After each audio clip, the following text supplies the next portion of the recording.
Comedian Ali తన కామెడీతో ఎంతోమంది అభిమానులు సంపాదించుకున్నాడు.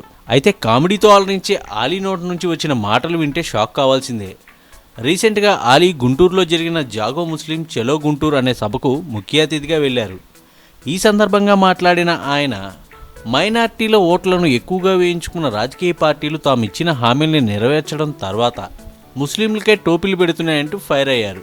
ఇక 2019 ఎన్నికల్లో ముస్లిం మైనార్టీలకు ఏ పార్టీ అయితే ఎక్కువ సీట్లు ఇస్తుందో ఆ పార్టీకే ముస్లింలంతా ఓట్లు వేయాలని ఆలీ పిలుపునిచ్చారు. రాజకీయ నాయకులు టోపీలు పెట్టుకుంటూ తిరగడమే కాదు, ముస్లింలకు రాజకీయ పార్టీలు టోపీలు పెడుతున్నాయంటూ సీరియస్ అయిన ఆలీ మాటలు ఇప్పుడు అందరి దృష్టిని ఆకర్షిస్తున్నాయి.